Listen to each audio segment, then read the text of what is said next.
जीवनाचं अर्ध्याहून जास्त आयुष्य दुबईमध्ये एका मोठ्या नामांकित कंपनीत काम करून कमलेशरावांनी घालवलेलं होतं. त्यामुळे भरपूर असे सेव्हिंग आणि रिटायरमेंटचे पैसे हे देखील त्यांना येत होते. सगळं जीवन असं सुखमय होतं, समाधानी होतं.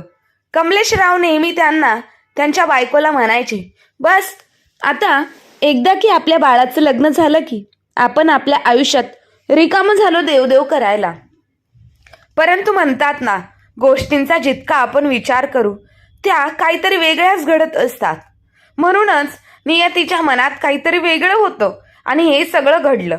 मित्राची मुलगी सून म्हणून घरी आणली आणि तिने कमलेशरावांचा आणि त्यांच्या बायकोचं आयुष्य नरक बनवलं. परंतु रमाताईने आता पूर्णपणे मनामध्ये निर्धार केला होता की आता सुनबाईला तिच्या चुकीच्या वर्तणुकाची शिक्षा घडविल्याशिवाय मी राहणारच नाही. आज सकाळी सकाळी अमृता आणि तिच्या सगळ्या मैत्रिणींना, आजूबाजूच्या राहणाऱ्या मंडळींना आणि नातेवाईकांना फोन करून हळदी कुंकवाला बोलवलं होतं. अमृता आणि सुजितला आधीच सांगून ठेवलं होतं, मला हळदी कुंकू खूप मोठं करायचं आहे, परंतु त्या हळदी कुंकवाच्या कार्यक्रमामध्ये मला तुझ्या आईची लुडबुड नको आहे. मग अमृता कुठे जाणार आहे आई? कार्यक्रम घरात असल्यानंतर तिला बाहेर पाठवणं चांगलं दिसतं का? पाहुणे मंडळी आपल्याला काय विचारतील, आई कुठे आहे? तेव्हा आपण काय उत्तर द्यायचं? परंतु अमृताने स्पष्ट शब्दात सांगितलं, नाही, मला जमणार नाही.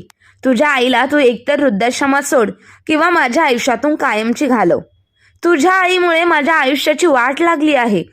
जेव्हा अमृता सुजितला हे सगळं बोलून दाखवत होती, हे सगळं बोलणं ऐकताना रमाताईंना खूप वाईट वाटत होतं आणि त्यांना सतत आपल्या स्वर्गवासी पतीची आठवण यायची. किती पैसा, प्रॉपर्टी होती माझ्या नवऱ्याकडे. माझा नवरा असताना मी किती सुखाने राहत होती. परंतु आज काय दिवस आले आहे, या गोष्टी आठवून रमाताई सतत रडत असायच्या. कमलेशराव आणि त्यांची बायको रमाताई देखील अत्यंत संस्कारी आणि साध्या होत्या. त्यांना एकच मुलगा होता, सुजित. कुटुंबात जेमतेम 3 माणसं असायची. कमलेशरावांचे आई बाबा तर गावीच होते, कारण त्यांचा मोठा भाऊ हा गावीच राहत असल्यामुळे कमलेशरावांचे आई बाबा हे गावीच राहायचे. परंतु ते आई वडिलांची खूप सेवा करायचे. पाहिजे ती गोष्ट पाहिजे त्या वेळेला द्यायची. कधी कधी सुट्टीसाठी त्यांच्या आईबाबांना मुंबईलाही आणलं जायचं की एवढी त्यांची सेवा करायचे की एखाद्याने पाहिलं की त्यांचा आदर्श घ्यावा, इतका छान वागत असायचे.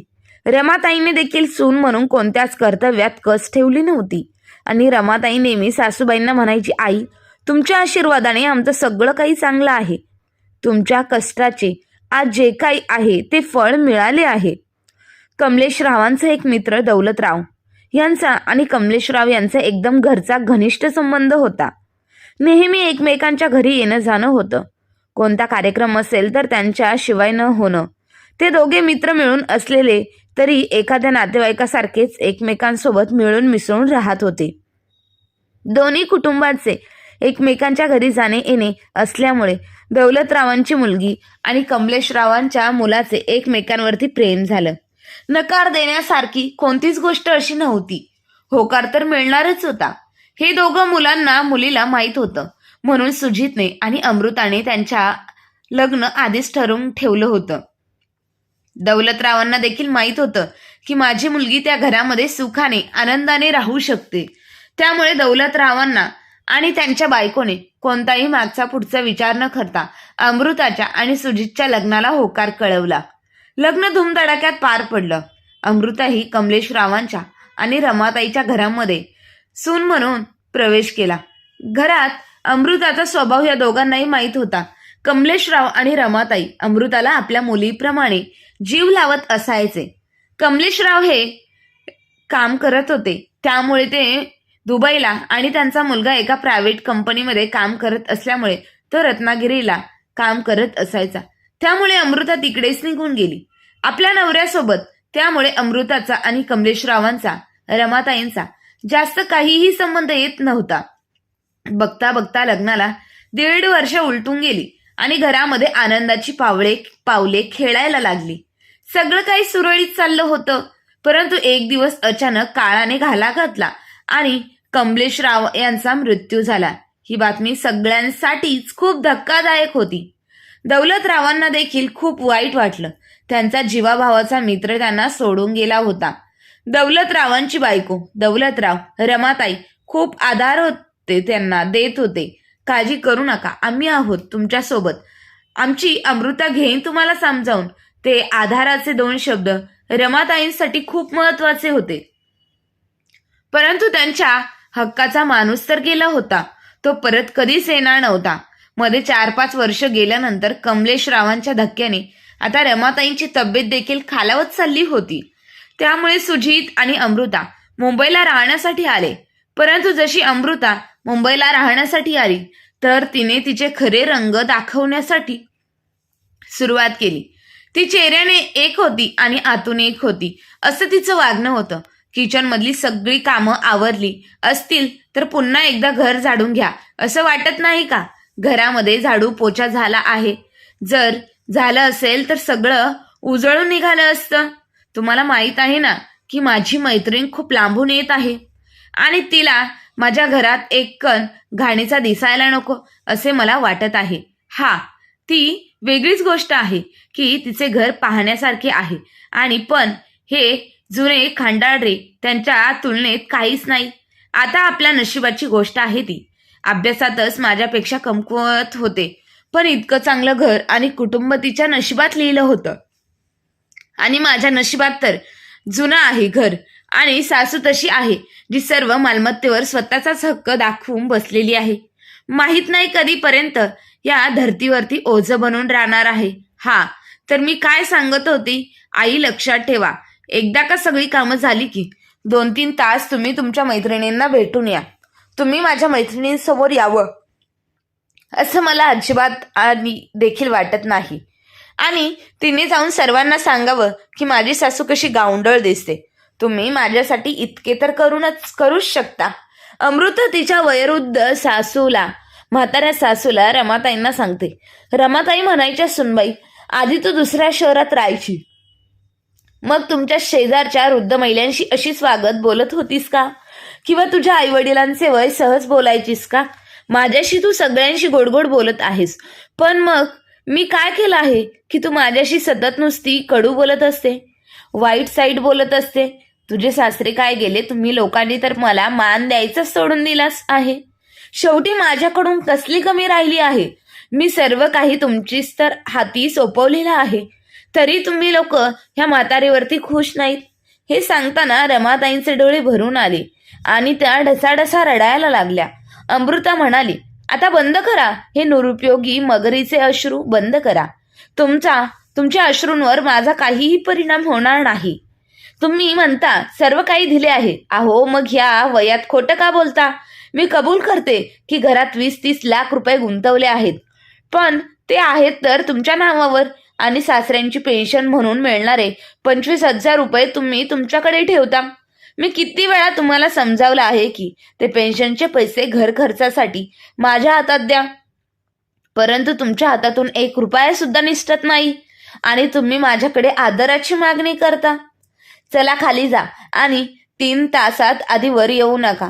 तितक्यात रमाताईंचा मुलगा सुजित समोर आला. तेव्हा रमाताई रडत रडत म्हणाल्या, सुजित, तुझी बायको काय म्हणते ते ऐकलं का? तू काही का बोलत नाहीस बाळा? तुझ्या आई विरुद्ध तक्रार आहे का? मी तुझ्यासाठी काहीच केलं नाही का? मग तू सर्व ऐकून गप्प का ऐकतोस? सुजित रागाने म्हणाला, आई, काय चुकीचं बोलते ती? तुझ्यामुळे आम्ही एवढ्या मोठ्या शहरातील नोकरी सोडून या शहरात तुझ्यासोबत आलो, तुला आधार देण्यासाठी आलो. पण तू काय केलंस? मी तुला किती वेळा सांगितलं आहे की तुला पेन्शनचे पैसे मिळणारे 25,000 रुपये आम्हाला दे. तुझा खर्च काय आहे? जेवण तू आमच्याकडे जेवतेस, 2 जोड कपडे ते सुद्धा तुला आम्हीच घेऊन देतो, आणि अजून दुसरा तिसरा काय खर्च आहे? रमाताई म्हणाल्या, नाही बाळा, माझाही छोटा मोठा खर्च आहे आणि मी तुला पेन्शन देऊ शकणार नाही. कधी कधी माझ्या माहेरचे आहे तर कधी मंदिरात जाते तेव्हा मला थोडाफार खर्च करावा लागतो, आणि मग प्रत्येक छोट्या मोठ्या गोष्टींसाठी मी तुझ्याकडे हात पसरावे ते बरं वाटत नाही मला. मी तुला एक गोष्ट सांगते, वाईट वाटून घेऊ नकोस. तुला कमीत कमी 80-85 हजार रुपये पेमेंट मिळत असेल. मी तुला त्या पैशांचा हिशोब कधी विचारला आहेस का? मग तू का अशा गोष्टी बोलतोयस? मला आठवते, शांताबाईंच्या मागच्या गल्लीत राहायची आणि तिने पतीच्या मृत्यूनंतर सर्व पैसे आणि पेन्शन आपल्या मुलांकडे सोपवली. त्या बिचारीला एका ठिकाणावरून दुसऱ्या ठिकाणी घटकावर लागत होतं आणि आपल्या औषधांसाठी तिला आपल्या शेजारी लोकांकडे भीक मागावी लागत होती. बिचारी जिवंतपणी तिला कधीच सुख मिळालेलं नाही, पण तिचा मृत्यू असा झाला की आजही ते आठवले की माझा आत्मा मला स्वतःशी अशी परिस्थिती होऊ द्यायची नाही. त्या दिवशी सुजितला खूप राग आला. माहित नाही तो रागामध्ये आईला काय काय बोलत होता आणि म्हणाला, आई, आजपासून माझ्यासमोर कधीही तू येऊ नकोस. आणि हा, सुजित तुझ्यासोबत जे जे करते ते बरोबरच करत आहे. तू याच लायकीची आहेस. आजचे 2 वेळचे जेवण भेटते ना. विचार कर, जर मी इथे राहिलो नाही तर तुला कोणीही विचारणार सुद्धा नाही. चोरट्याने एका वयोवृद्ध जोडप्याचा गळा दाबून खून केला आणि सर्व पैसे घेऊन गेल्याचे लुबाडून गेल्याचे वृत्तपत्रात आणि बातम्यांमधून रोजच दिसते. एक दिवस सगळे तुला पण मारतील आणि मग बसून राहा आपले पैसे घेऊन. आपला सगळा राग आईवर काढल्यावर सुजित खाली उतरू लागला आणि निघताना, अमृता, तुझी पार्टी झाली की मला सांग, आपण सिनेमा बघायला जाऊया. राहू दे तिला एकटीला, त्या म्हातारीला. घरी स्वतःसाठी जेवण सुद्धा तीच बनवून, असे म्हणत मग तो रागाच्या भरात घराबाहेर पडला. अमृता हसत म्हणाली, तुमचा मुलगा काय बोलला ते ऐकलं ना तुम्ही? आता चुकूनही काही बोलला तर तुमची अवस्था काय होईल याचा विचार करा. अमृताची पार्टी संपली. मी चावी डोरमॅट खाली ठेवून खाली आल्यावर सगळी भांडी घासून ठेवा आणि किचन सुद्धा साफ करा, म्हणजे मला येऊन काही करायला वेळ लागणार नाही. आता खाली जा. विचारा. रमाताई डोळ्यांतून अश्रू घेऊन पार्कच्या दिशेने खाली जाऊ लागल्या. त्यांच्या नवऱ्याच्या मृत्यूला 10 वर्ष उलटून गेली. लवकरच त्यांनी रमाताईंची सोबत सोडली. ते सरकारी नोकरीत होते. त्यांनी रमाताईंना कशाचीही कमतरता कधीच पडू दिली नाही. रमाताई काही शाळा सुरक्षित होत्या, तरी त्यांच्या पतीच्या निधनानंतर त्यांची नोकरी त्यांनी आपल्या मुलाला दिली, कारण त्याला घरोघरी भटकायला लागू नये. असतच मुलगा आईचे अश्रू पाहूनही त्यांनी त्यांच्याकडे दुर्लक्ष करतो. आपले अश्रू आपल्या पदराने लपवत इतरांसमोर खोटे स्मित हास्य करून रमाताई खाली गेल्या आणि पार्कच्या एका कोपऱ्यात असलेल्या बाकावर शांतपणे बसल्या. तेवढ्यात त्यांची जुनी मैत्रीण सावित्रीताई त्यांच्याकडे आली आणि विचारलं, रमा, तू कशी आहेस ग? मुले कशी आहेस? आणि नातवंड कशी आहेस? सर्व काही ठीक आहे ना ग? तितक्यात रमाताई दुःखी होत्यात की त्यांना इच्छा असूनही काही बोलायचे नव्हते. पण सावित्रीताईंनी वारंवार विचारल्यावर रमाताई उदास स्वरात म्हणाल्या, कसली गी मुलं? कुणाची मुलं? सावित्रीताई निशब्द झाल्या, स्तब्ध झाल्या. त्यांना त्यांच्याकडून अशा उत्तराची अपेक्षा नव्हती. सावित्रीताईंनी विचारले, काय झालं आहे? जर काही घडले असेल तर तुम्ही मला सांगू शकता. शेवटी आपणच एका वयाचे आहोत. म्हणून काय प्रकरण आहे ते मला सांगा. काही तासानंतर जेव्हा रमाताईने त्यांना त्यांच्यासोबत त्यांच्या घरी येण्याची विनंती केली, तेव्हा सावित्रीताई ते टाळू शकत नाही. नेहमीप्रमाणे तिची पार्टी संपून अमृता तिच्या मैत्रिणींसोबत फिरायला निघून गेली आणि चावी तिथेच दाराच्या बाहेर डोरमॅट खाली ठेवली होती. सावित्रीताई म्हणाल्या, अरे वा, तुमचे घर खूप छान आहे. तुमच्या मुलाने बांधले आहे का? रमाताई म्हणाल्या, आता मी तुम्हाला काय सांगू. मला माझ्या स्वर्गवासी पतीच्या फंडातून 40-45 लाख रुपये मिळाले होते. म्हणूनच मी 30 लाख रुपये ह्या घरात गुंतवले आणि उरलेले पैसे माझ्या मुलाला आणि सुनेला दिले, कारण त्यांना असे वाटू नये की त्यांच्या वडिलांनी त्यांना काहीच दिले नाही. सावित्रीबाई म्हणाल्या, तुमच्या सुनेला तुमच्यासारखी सासू मिळाल्याने खूप आनंद होत असेल ना, आणि तुमचा मुलगा आणि सून तुमचा आदर सन्मान करत असतील ना. रमाताईंच्या डोळ्यांतून अश्रू वाहू लागले आणि त्या म्हणाल्या, सावित्रीताई, आता काय सांगू. 6 महिने झाले नाहीत तर मुलाच्या आणि सुनेच्या वागण्यात बदल व्हायला लागला आहे. आता माझा मुलगा आणि सून वारंवार पेन्शनचे 25,000 रुपये मला मिळतात. ते मागतात. तुम्हीच सांगा, जर मी ते त्यांच्याकडे सोपवले तर मला छोट्या मोठ्या गोष्टींसाठी, खर्चांसाठी सतत त्यांच्या पुढे हात पसरावे लागतील. मग सतत मी त्यांच्या पुढे हात पसरू का? सावित्रीताई म्हणाल्या, तुम्ही अगदी बरोबर केलं. शेवटी तो तुमच्याशी कसे वागू शकतो? रमाताई म्हणाल्या, अगं सावित्रीताई, आता काय सांगू मी? रोजच मला त्यांच्याकडून धमकी येत असतील. आम्ही निघून जाऊ हे ऐकत ऐकत किती वर्ष गेली कळत नाही. आता मी पण थकले आहे. आता मी पण मनावर दगड ठेवला आहे. जे होईल ते बघत राहायचं. देवाच्या मनात जे आहे ते घडू जाऊ दे. एकदाच ज्याने आयुष्यभर सोबत राहायचं वचन दिलं होतं तो तर निघून गेला. मुलगाही निघून गेला तर काय करू शकते? जोपर्यंत आयुष्य लिहिलेलं आहे तोपर्यंत मला जगायचं तर आहेच. जगावं तर लागेलच ना. काही वेळाने रमाताईंनी सावित्रीबाईंना चहा दिला आणि तेथून त्यांच्या घरी गेल्या. दिवस तसेच निघून जात होते. सुमारे 10-12 दिवसांनंतर अमृता सुजितला म्हणाली की तुझ्या धमक्यांचा तुझ्या आईवर काहीच परिणाम होत नाहीये. आपल्याला काही ठोस पावले उचलावे लागतील, अन्यथा त्या आपल्याला पैसेही देणार नाही. तुम्हाला समजते ना की 25,000 रुपये काही कमी नाही. अहो, 25,000 रुपये आपल्या हातात आले तर तुम्हाला काही खर्च करण्याची गरज नाही. आपला सर्व पैसे जसेच्या तसे राहतील. आणि हीच काय आहे, कधी कोलमडून पडेल, काही पत्ताही लागणार नाही आणि आपल्याला समजणार सुद्धा नाही की कोणाची कोणाला काय देऊन गेली आहे. त्यावर सुजित म्हणाला, तू बरोबर बोलत आहेस. यावर काहीतरी ठोस उपाय काढू. तुला जे काय करायचं आहे ते तू करू शकतेस. मी तुला थांबवणार नाही. दुसऱ्या दिवशी अमृता रमाताईंना म्हणते, आई, छतावर खूप कचरा साचलेला आहे, तू साफ करून घ्या. रमाताई म्हणाल्या, सुनबाई, आता पावसाळ्याचे दिवस जवळ आले आहेत. एकदा का पाऊस सुरू झाला की पावसाच्या पाण्याने सर्व छत धुवून निघेल. का त्रास उगच असे देती? म्हाताऱ्या हाडांना त्रास देत आहे. अमृता म्हणाली, मला अशा घाणीत राहण्याची अजिबात सवय नाही. मी हे घर किती मेहनतीने सजवलं आहे आणि स्वच्छ ठेवलं आहे. तुम्हाला या घरात ठेवत आहे हीच खूप मोठी गोष्ट आहे. पण आता तर माझे या घरात राहण्यासाठी अजिबात मन करत नाही. आजपर्यंत तुमचा मुलगा बोलत होता, परंतु आज तुम्हाला चांगल्या प्रकारे समजत आहे की तुम्ही असे करा. तुम्हाला मिळणाऱ्या पेन्शनचे पैसे तुमच्या जवळ ठेवा. आपल्या सुनेचे हे बोलणे ऐकून रमाताईंच्या चेहऱ्यावर हलकेसे हास्य उमटले. अमृता पुढे म्हणाली, माझे पूर्ण बोलणे तर ऐकून घ्या. घरातील रेशन, दूध, लाईट बिल, सर्व पैसे, तुमच्या नातवाच्या स्कूलचा खर्च आणि इतर सर्व खर्च तुम्ही तुमच्या पेन्शनच्या पैशातून करा. हे तुम्हाला मंजूर असेल तर ठीक आहे, नाहीतर आम्ही आमच्या राहण्याची व्यवस्था दुसरीकडे कुठेतरी ठिकाणी करतो.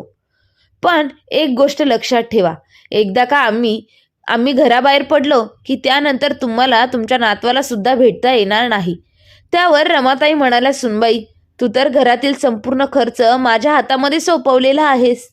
मग माझ्या हातात किती पैसे होतील? तुझ्या लक्षात कसे येत नाही की मी तुम्हा लोकांकडे कधीच काही पैसे मागत नाही. म्हणूनच तर मी माझ्या पेन्शनचे पैसे माझ्या हातात ठेवते. आणि तुझा नवरा, तो तर प्रत्येक महिन्याला 80-85 हजार रुपये कमवत आहे. ते पैसे सुद्धा तुम्हाला कमी पडत आहे का? की तुम्हाला माझे पैसे खर्च करून तुमचे पैसे वाचवायचे आहेत? याचा अर्थ मी माझ्याकडे सर्व पैसे खर्च करावे आणि तुमच्यासमोर हात पसरावे. सुनबाई, एवढे सुद्धा निर्दयी बनू नकोस. आज न उद्या तू सुद्धा म्हातारी होशील ना, तेव्हा तुझ्याबरोबर जर कोणी असा व्यवहार केला तर तुला कसं वाटेल? त्या वयात माझ्या मुलांपासून आणि नातवापासून मला वेगळे करू नकोस. का उगत असते? का वयोवृद्ध आईच्या दुःखाचे कारण बनतेस? रमाताई हात जोडून अमृतासमोर विनंती करत होत्या. तेवढ्यात सुजितनेही त्यांचा हात पकडला आणि रमाताईंचा हात मुरगळत अमृताला म्हणाला, हे देवा, अजूनही या म्हातारीला अक्कल येत नाही. मग ठीक आहे, पेन्शनचे 25,000 रुपये घेऊन मर या घरात एकटीच. एवढे बोलून त्यांनी जोरात रमाताईंना धक्का दिला. तेव्हापासून त्या दूर जाऊन पडल्या. त्यानंतर अमृता आणि सुजितला फोन केला आणि सर्व गोष्टी सांगितली. तेव्हा सुजित म्हणाला, आपले सर्वांचे सामान पॅक कर, आपण कुठेतरी दुसरीकडे राहण्यासाठी जाऊया. आता आपण त्या म्हातारी सोबत एक क्षणभर देखील राहायचं नाही. ती मेली तरी मुकाट्याने, तिला मुख अग्नी सुद्धा द्यायचा नाही. तिच्यासोबत आपले कोणतेही नातं नाही.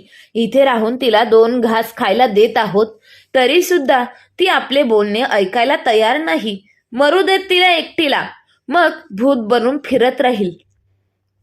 रमाताईंनी आता आपल्या मनावर दगड ठेवला होता आता जे काही होईल ते पाहून घेऊ असा विचार करत होत्या. आता जे काही होईल ते पाहून घेऊ असा विचार करत करत असताना दुसऱ्या दिवशी सामान घेऊन त्यांचा मुलगा आणि सून भाड्याच्या फ्लॅटमध्ये राहायला गेले. तिथे 15,000 रुपये महिना भाडं, 5,000 रुपये लाईट बिल आणि जेवढा खर्च वाढू लागला तेव्हा त्यांना घर खर्चासाठी जाणीव होऊ लागली. तिकडे जाऊन त्यांना फक्त 1 महिना झाला होता. 1 महिन्याच्या आतच सुजितला आणि अमृताला आपली चूक लक्षात आली होती. म्हणून ते पुन्हा आपल्या आईकडे आले आणि सुजित आईला म्हणू लागला, आई, मी विचार करत होतो की तू एकटी कशी राहशील. आता तू सुद्धा तुझे खूप हाल होत आहेत. आम्ही सुद्धा माणसे आहोत. माणसांकडून चुका होत असतात. आता मी तुझे सर्व काही करणार आहे, तर मग दुसरं कोण करणार. म्हणूनच मी परत येण्याचा निर्णय घेतला आहे. तेव्हा रमाताईने स्मित हास्य करत म्हणाल्या, बाळा, तू विसरलास का? मी तुला जन्म दिला आहे. मी तुझी आई आहे. मला सर्व गोष्टींची जाणीव आहे. तुला तिथे 15,000 रुपये भाडे देणे परवडत नाही. परंतु आपल्या जन्मदात्या आईला 2 घास खायला तुझ्यासाठी कठीण झालं आहे. आज मला समजले की या जगात कोणीच कोणाचं नाही आहे. इथे तर सर्व लोक स्वार्थी आहेत. तुला माझी चिंता करण्याची काहीच गरज नाही. तू माझी चिंता करू नकोस. मी एक कमावले ठेवले आहे. ती कामवाली महिन्याला 5,000 रुपये घेऊन घराची सर्व कामं करते. मला कोणाचे काही ऐकण्याची गरज नाही. तू तुझ्या बायको बरोबर खुश राहा. इथे येण्याची तुला आता काहीच गरज नाही. आता माझी आरामाची झोपण्याची वेळ झाली आहे. मी येते असं म्हणून रमाताईने सुजित आणि अमृताच्या तोंडावरच घराचा दरवाजा बंद केला. बघता बघता ही बातमी आगीसारखी सर्वत्र पसरली. जेव्हा ही बातमी सावित्रीताईंच्या सुनेला समजली तेव्हा ती सावित्रीताईकडे येऊन म्हणाली, आई, तुम्हाला माहित आहे का तुमच्या मैत्रिणींनी काय केलं आहे? मी तर म्हणते तुम्ही त्यांच्यापासून दूरच राहा. उगाचच तुमचे डोके सुद्धा खराब व्हायला नको. जेव्हा ही पूर्ण बातमी सावित्रीताईंना समजली तेव्हा त्या आपल्या सुनेला म्हणाल्या, सुनबाई, मला तर वाटते रमाने जे काही केलं आहे ते अगदीच योग्यच केलं आहे. जर तिचा निर्णय घेण्यासाठी ती लायक आहे तर तिला कोणासमोरही हात पसरवण्याची गरज भासत नाही. मी तर म्हणते सर्व वयोवृद्ध महिलांनी तिच्याकडून शिकायला हवे. कारण मुलगा आणि सून आपल्या जगात खुश राहावे आणि आमच्यासारख्या वयोवृद्ध लोकांवर ह्या जगात कोणावरही ओझे बनून राहायला नको. अगं, जर हे 4-4, 5-5 मुलांना एक आई सांभाळू शकते, पण मुलांना एका आईचा सांभाळ करण्यासाठी पैसे कमी पडतात. सुनबाई, हा काही व्यवहार झाला का?